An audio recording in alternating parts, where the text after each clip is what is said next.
तो अगले अध्याय में आपका स्वागत है। और ये अध्याय 6th क्लास की एनसीईआरटी का।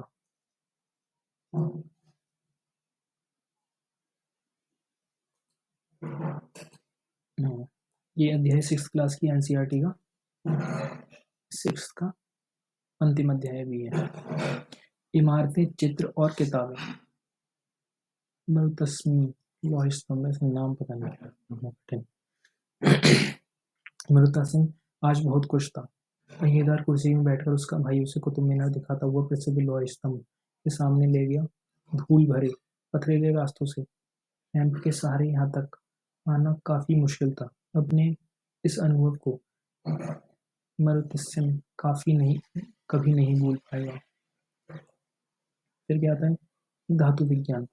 प्राचीन भारतीय धातु वैज्ञानिकों ने विश्व धातु विज्ञान के क्षेत्र में प्रमुख योगदान दिया है। पुरातात्विक खुदाई ने यह दर्शाया कि हड़प्पावासी कुशल शिल्प थे। उन्हें तांबे के धातु शोधन की जानकारी थी। उन्होंने तांबे और टीन को मिलाकर कांसा भी बनाया था। जहाँ हड़प्पावासी कांस्य युग से जुड़े थे, वहीं उनके उत्तराधिकारी लौह युग से जुड़े थे। भारत अत्यंत विकसित किस्म के लोहे का निर्माण करता था। खोटा लोहा, पिटवा लोहा, ढलवा लोहा, 3 टाइप का। कौन सा? खोटा लोहा, पिटवा लोहा और ढलवा लोहा। ये हैं ऐसे लोहा स्तंभ होते थे। ये लोहे का बना है पूरा लोहा स्तंभ। मेहरौली दिल्ली में कुतुब मीनार के परिसर में खड़ा यह लोहा स्तंभ भारतीय शिल्पकारों की कुशलता का एक अद्भुत उदाहरण है। इसकी ऊंचाई 7.2 मीटर और वजन 3 टन से ज्यादा है। इनका निर्माण लगभग 1500 साल पहले हुआ। इसके बनने के समय की जानकारी हमें इस पर खुद अभिलेख से मिलती है। इसमें चंद्र नाम के एक शासक का जिक्र है जो संभवतः गुप्त वंश के थे। कब के थे? गुप्त वंश के थे। आश्चर्य की बात यह है कि इतने वर्षों के बाद भी इसमें जंग नहीं लगा है। ईंटों और पत्थरों की इमारतें हमारे शिल्पकारों की कुशलता के नमूने स्तूपों जैसी कुछ इमारतों में देखने को मिलते हैं। स्तूप का शाब्दिक अर्थ टीला है। ऐसे टीला टाइप। हालांकि स्तूप विभिन्न आकार के थे, कभी गोल या लंबे तो कभी बड़े या छोटे। उन सब में एक समानता प्राय थी। यह सभी स्तूप के भीतर एक छोटा सा डिब्बा रखा रहता था। इन डिब्बों में बुद्ध या उनके अनुयायियों के शरीर के अवशेष जैसे दांत, हड्डी या राख, या उनके द्वारा प्रयुक्त कोई चीज या कोई कीमती पत्थर अथवा सिक्के रखे रहते हैं। ये है एक स्तूप। ठीक है। इसे धातु मंजूषा कहते हैं। प्रारंभिक स्तूप धातु मंजूषा के ऊपर रखा मट्टी का टीला होता था। बाद में टीले को ईंटों से ढक दिया गया और बाद के काल में उसको गुंबद नुमा ढांचे को तराश्री पत्थरों से ढक दिया गया। उसको पत्थरों से ढक दिया गया। पहले धातु मंजूषा से ढका गया, उसके बाद ऊपर रखा मट्टी का टीला होता था, टीले को ईंटों से ढक दिया गया, उसके बाद गुंबदनुमा ढांचे से लगा दिया। प्राय स्तूपों के चारों ओर परिक्रमा करने के लिए एक वृत्ताकार पथ बना होता था जिसे प्रदक्षिणा पथ कहते हैं। इस रास्ते को रेलिंग से घेर दिया जाता था जिसे वेदिका कहते थे। इसे क्या कहते हैं? वेदिका। रेलिंग से घेर दिया। इस नहीं, ये वेदिका है। रेलिंग जैसा जो है, वेदिका में प्रवेश द्वार बने होते थे।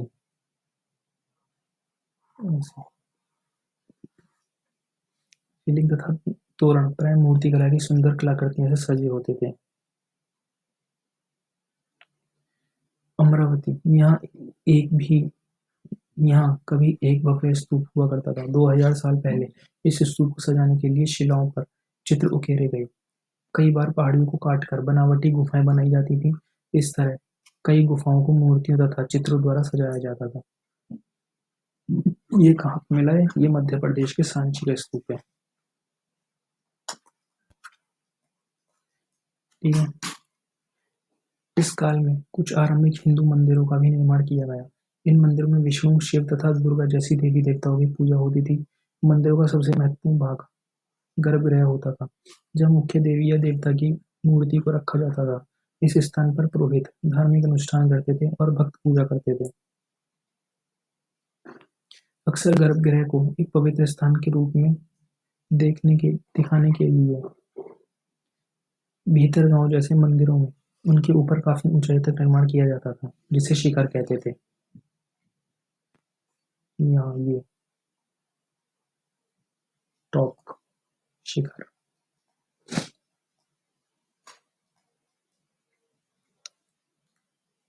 ये उत्तर प्रदेश के भीतर गांव का एक आरंभिक मंदिर है, स्टार्टिंग का मंदिर है। 1500 साल पहले पकी ईंटें और पत्थरों से बनाया गया था। दाएं महाबलीपुरम के एक आकस्मिक मंदिर।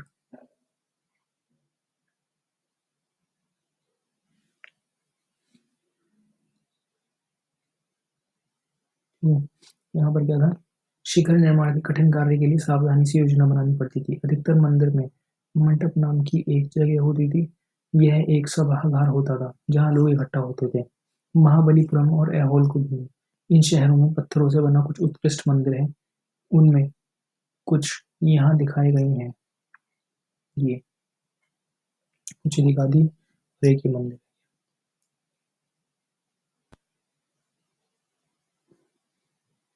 इनमें से प्रत्येक मंदिर एक ही विशाल पहाड़ी को तराश कर बनाया गया है, इसलिए इन्हें काश्मीर कहा गया है। ईंटों से बनाए जाने वाले मंदिरों से यह बिल्कुल भिन्न होते थे। ईंटों से बनी इमारतों में नीचे से ईंटों की एक एक तह जोड़ते हुए उसे ऊपर की ओर ले जाते थे, जबकि चट्टान तराश कर बनाए जाने वाले मंदिरों को पत्थर काटने वाले ऊपर से नीचे के क्रम में बनाते थे। इन मंदिरों को बनाते समय पत्थर काटने वालों को किन समस्याओं का सामना करना पड़ता होगा, इसकी सूची बनाओ। ऐहोल का दुर्गा मंदिर, ये लोग 14 साल पुराना है। ये भी एक मंदिर है।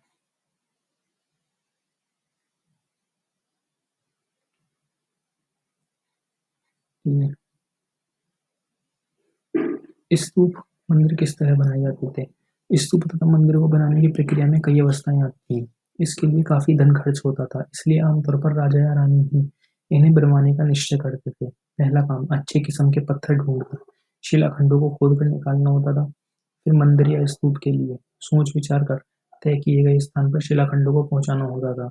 यहाँ पत्थरों को काट छांट कर तराशने के बाद खंभों, दीवार की चौखटों, फर्शों तथा छतों का आकार दिया जाता था। इन सब के तैयार हो जाने पर सही जगहों पर उन्हें लगाना काफी मुश्किल काम था। ये क्या है, उड़ीसा का जैन मठ। एक पहाड़ी को खोदकर इस 2 मंजिली इमारत को बनाया गया। कमरों के प्रवेश द्वारों को ध्यान से देखो। इनमें जैन भिक्षु रहते और ध्यान करते थे। पहले क्या था, कोई पहाड़ है, ये पहाड़ है, इसको यहाँ से ऊपर से तोड़ तोड़ कर बनाया जाता था। तोड़ तोड़ कर मंदिर बना दिया, रहने की जगह बना दी। ऐसे इसको भी ऐसे ही, ये ईंटों का बना है और इसमें रहने की जगह है। कई गुफाएं बना ली थी ऐसे। राष्ट्रीय संग्रहालय नई दिल्ली में एक मूर्ति का चित्र। ये एक मूर्ति है। इस तरह शानदार ढांचों का निर्माण करने वाले शिल्पकारों का सारा खर्च संभवतः राजा रानी ही देते थे। इसके अतिरिक्त इन स्तूपों या मंदिरों में आने वाले भक्त जो उपहार अपने साथ लाते थे, उनसे इमारतों की सजावट की जाती थी। जैसे हाथी दांत का काम करने वाले श्रमिकों के संघों ने सांची के एक अलंकृत प्रवेश द्वार तोरण को बनाने का खर्च दिया था। इनकी सजावट के लिए पैसे देने वाले व्यापारी, कृषक, माला बनाने वाले इत्र माला बनाने वाले इत्र माला बनाने वाले इत्र बनाने वाले, लोहार, सुनार, जो भी था कुछ ना कुछ देता ही था, दान करता था। ऐसे कई स्त्री पुरुष शामिल थे जिनके नाम खंभों, रेलिंगों तथा दीवारों पर खुद हैं। इसलिए जब तुम इन स्थानों को देखने जाओ तो याद रखना कि कितने सारे लोगों ने इन्हें बनाने और सजाने में अपना योगदान दिया था। ये चित्रकला है, जनता के चित्र हैं, ये जनता में मिलती है। ठीक है, जनता के चित्रकला वह जगह है जहाँ पहाड़ों में सैकड़ों सालों के दौरान कई गुफाएं खोदी गई। इनमें से ज्यादातर बौद्ध भिक्षुओं के लिए बनाए गए विहार थे। विहार जो रहने की जगह होती है, इनमें से कुछ को चित्रों द्वारा सजाया गया। ये चित्र है, ये सजावट है, ये उसी पर सजा दिया करते थे। यह इनके कुछ उदाहरण दिए गए हैं। गुफाओं के अंदर अंधेरा होने की वजह से अधिकांश चित्र मशालों की रोशनी में बनाए गए थे। इन चित्रों के रंग 1500 साल बाद भी चमकदार हैं। ये रंग पौधों तथा खनिजों से बनाए गए थे। इन महान कृतियों को बनाने वाले कलाकार अज्ञात हैं। जैसे ये एक चित्र है, कितनी मेहनत से बनते होंगे ये चित्र सब। पुस्तकों की दुनिया। इस युग में कई प्रसिद्ध महाकाव्यों की रचना की गई। इन उत्कृष्ट रचनाओं में स्त्री पुरुष की वीर गाथाएं, देवताओं से जुड़ी कथाएं हैं। करीब 1800 साल पहले एक प्रसिद्ध तमिल महाकाव्य शिल्पाधिकरम की रचना इलांगो नामक कवि ने की। इसे कोवेलन नाम के व्यापारी की कहानी है। वह पुहार में रहता था। अपनी पत्नी कनगी की उपेक्षा कर वह एक नर्तकी माधवी से प्रेम करने लगा। बाद में वह और कनगी पुहार छोड़कर मैसूर चले गए। वहां पांड्य राजा के दरबारी जोहारी ने कोवेलन पर चोरी का झूठा आरोप लगाया, जिस पर राजा ने उसे प्राणदंड दे दिया। कनगी, जो अभी भी उससे प्रेम करती थी, इस अन्याय के कारण दुख और रोष से भर गई। उसने मैसूर शहर का विनाश कर डाला। शिल्पाधिक्रम से लिया गया एक वर्णन। ओ मेरा दुख, ओ मेरा दुख तो देखो, तुम मुझे संतावना नहीं दे सकते। क्या यह सही है कि विशुद्ध सोने से भी सुंदर तुम्हारा शरीर बिना धुला धूल से सनाइए पड़ा है। यह कहाँ का न्याय है कि गोधूली की इस स्वर्णिम आभा में फूलमाला से ढके सुंदर वक्षस्थल वाले तुम जमीन पर गिरे पड़े हो। मैं अकेली असहाय हताश होकर खड़ी हूँ। क्या ईश्वर नहीं है? क्या इस देश में ईश्वर नहीं है? पर क्या उस स्थान पर ईश्वर रह सकते हैं जहाँ के राजा की तलवार निर्दोष नाखून तक के प्राण ले लेती है? क्या ईश्वर नहीं है? नहीं है। एक तमिल महाकाव्य मणिमेखलई को करीब 1400 साल पहले सतनार द्वारा लिखा गया। कोवेलन तथा माधवी की बेटे की कहानी है। ये रचनाएं कई सदियों पहले ही खो गईं। उनकी पांडुलिपियां दोबारा लगभग 100 साल पहले मिली। अन्य लेखक जैसे कालिदास संस्कृत में लिखते थे। मेघदूत का श्लोक। यहाँ उनकी सबसे प्रसिद्ध रचना मेघदूत से एक अंश दिया गया है। यहाँ एक रहित प्रेमी बरसात के बादल को अपना संदेश वाहक बनाने की कल्पना करता है। मेघदूत किसकी रचना है? कालिदास की। सबसे प्रसिद्ध रचना कौन सी है? मेघदूत। और पिछले अध्याय में हमने क्या पढ़ा था? सबसे प्रसिद्ध नाटक कौन सा है? अभिज्ञान शकुंतलम।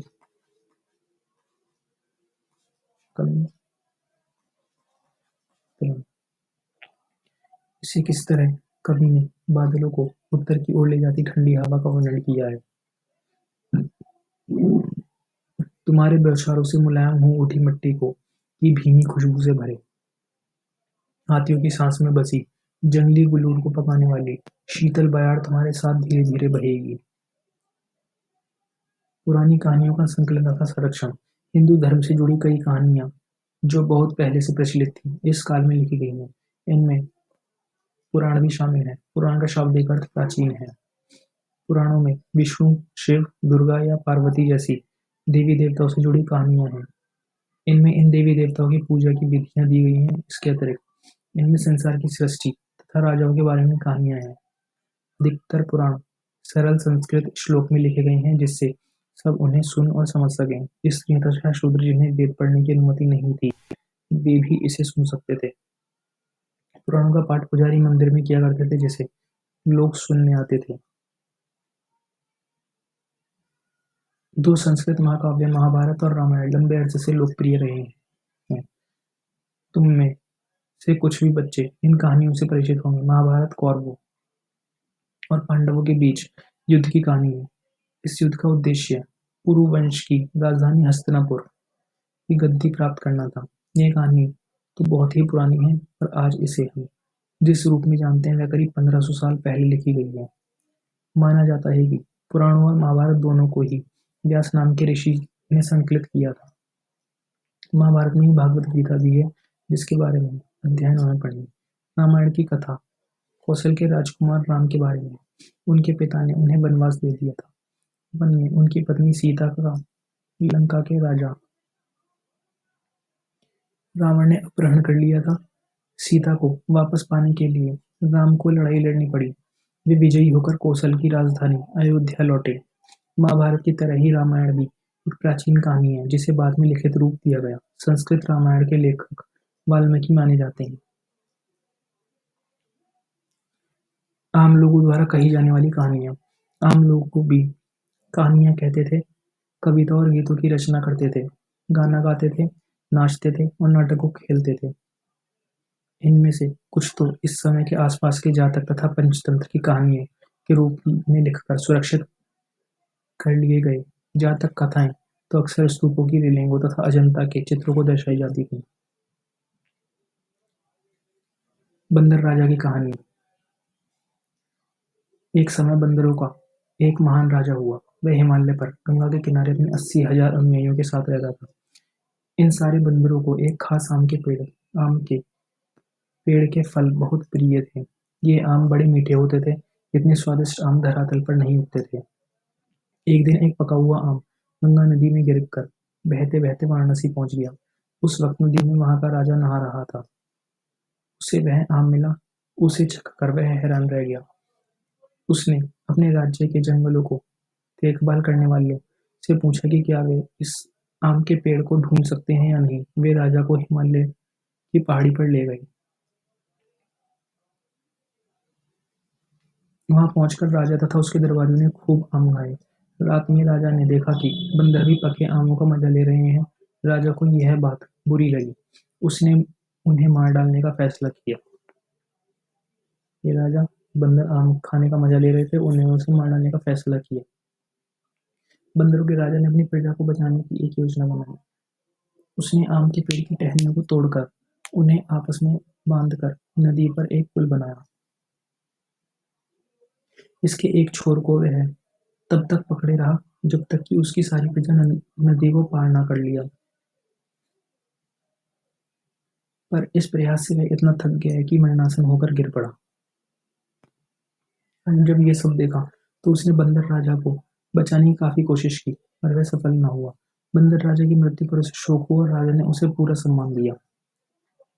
मध्य भारत में बरहूत के एक स्तूप से मिले एक पत्थर पर उकेरे गए चित्र में से दर्शाया गया है। ये पुल बना लिया।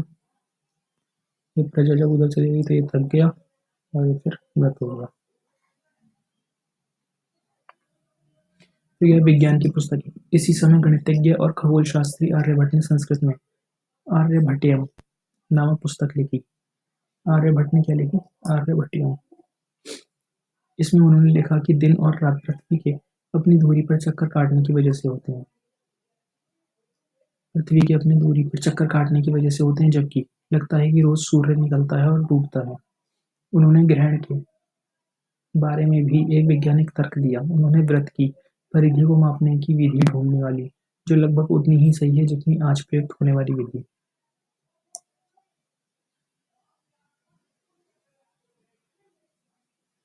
वराहमिहिर वराहमिहिर ब्रह्मगुप्त और भास्कराचार्य कुछ अन्य गणितज्ञ और खगोल वेत्ता थे जिन्होंने कई चीजें खोज की।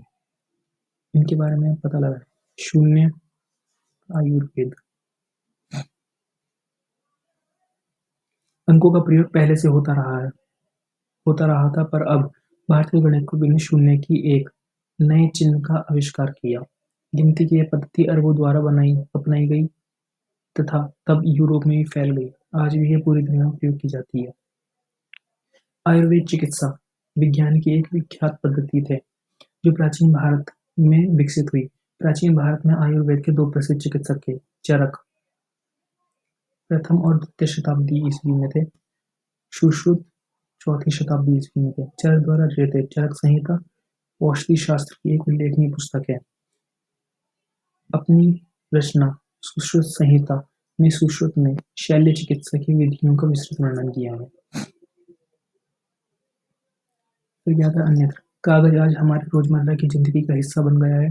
जो किताबें हम पढ़ते हैं वे कागज पर छपी होती हैं।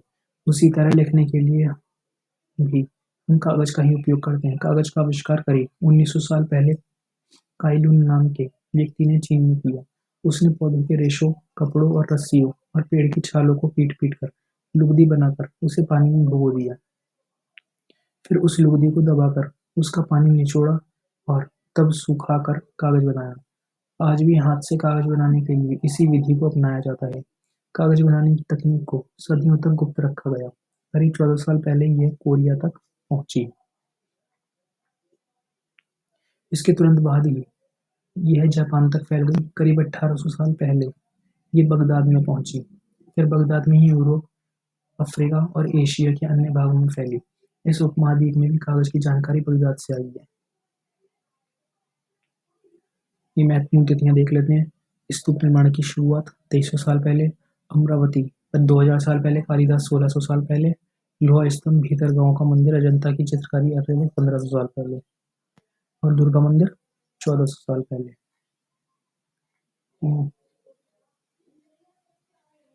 तिथियों पर एक नज़र और ये मानचित्र एक नज़र देख रहे हैं तिथियों पर क्या लिखी है। ये पूरे अध्याय है, जिस पूरी किताब की लिखी है। पूरा पाषाणियों का अध्याय 2 की तिथियां लाखों वर्ष पहले के रूप में लिखी गई। मेहरगढ़ कृषि तथा पशुपालन की शुरुआत तिथि लगभग 6000 ईसा पूर्व दी गई। हड़प्पा के नगरों का विकास लगभग 2700 से 1900 साल ईसा पूर्व के बीच। ऋग्वेद की रचना का काल लगभग आई 1500 से 1000 ईसा पूर्व के बीच। महाजनपदों तथा गंगा के मैदानी इलाकों में नगरों का विकास। उपनिषद, जैन धर्म तथा बौद्ध धर्म से जुड़े विचारों का उदय 500 ईसा पूर्व। पश्चिम उत्तर में सिकंदर का आक्रमण लगभग 327 से 325 ईसा पूर्व। चंद्रगुप्त मौर्य का राजा बनना लगभग 321 ईसा पूर्व हुआ। अशोक का शासनकाल 272 से 231 ईसा पूर्व। संगम साहित्य 300 ईसा पूर्व से 300 ईसाई। संगम साहित्य। कनिष्क, ये तमिल का प्रमुख साहित्य। संगम साहित्य। कनिष्क का शासनकाल 78 से 1000 ईसा पूर्व। गुप्त साम्राज्य की स्थापना 320 ईस्वी। वल्लभी परिषद, जैन साहित्य का संकलन 512 से 521 ईस्वी। हर्षवर्धन का शासन 600 से 647 ईस्वी। चीनी यात्री शेन तासांग भारत का आगमन 630 से 643 ईस्वी। पुलिकेशिन द्वितीय का शासन 609 से 642। एक से अधिक तिथि देखने को मिल सकती है। अशोक के शासन की शुरुआत की तिथि एक से अधिक मिल सकती है। ऐसा इसलिए क्योंकि इतिहासकार इस बात पर एकमत नहीं हो पाएंगे कि सही तिथि क्या है। प्रश्नवाचक चिन्ह के साथ ही दी गई तिथियां इस बात का संकेत करती हैं कि यह तिथियां निश्चित नहीं है।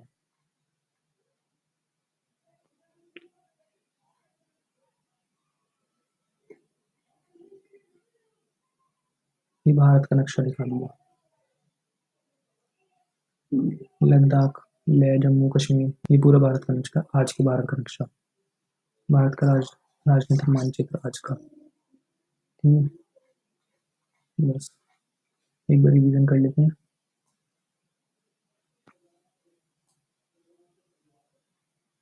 ये लोह स्तंभ को देखा इसने। लोह स्तंभ 3 तरीके से बने होते थे। लोहे का निर्माण उस टाइम पे कितने तरीकों से निर्माण होता था? खोटा लोहा, पिटवा लोहा और ढलवा लोहा। ये चीजें कहाँ कहाँ मिलेंगी इसको हम आगे पढ़ेंगे। ठीक है। ये लोह स्तंभ है, ये लोह स्तंभ है। महरौली की दिल्ली के कुतुब मीनार परिसर में ऐसे बना हुआ है।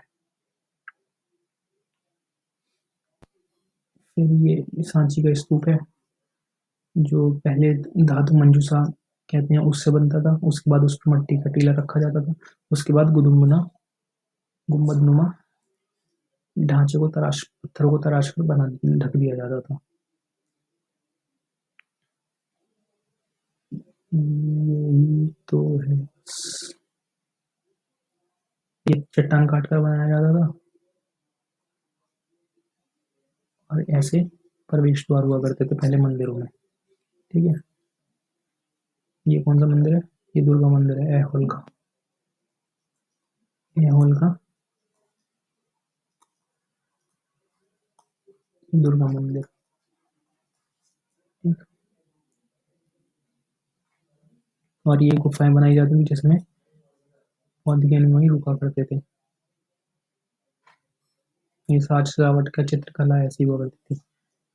पौधे और प्राकृतिक रंगों से ही चित्रित किए जाते थे जो आज भी उतने ही चमकदार हैं। जैसे कितना चमकदार है ये, प्राकृतिक रंगों से बनाया गया है, आज भी उतना ही चमकदार है जितना बनाया गया तब तक। ये भी एक है 1800 साल पहले प्रसिद्ध तमिल महाकाव्य शिल्पाधिकम कारम की रचना इलांगो ने की थी। किसने की थी? इलांगो ने की थी। इसमें कोवेलन कोवेलन नाम के व्यापारी की कहानी है। किसकी कहानी है? कोवेलन की। ठीक है।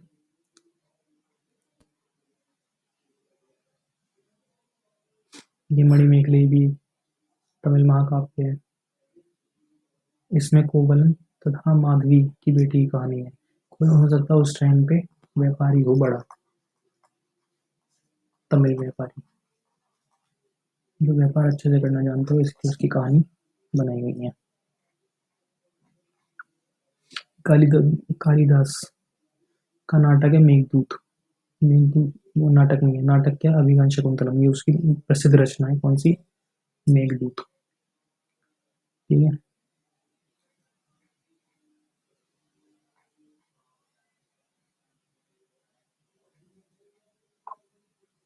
बंद राजा की कहानी है ना, कुछ भी इम्पोर्टेंट नहीं है, बस थोड़ा सा ये अभिज्ञान शकुंतलम। और ये भी है आर्यभट्ट। आर्यभट्ट ने किसकी रचना की थी? आर्यभट्टियम।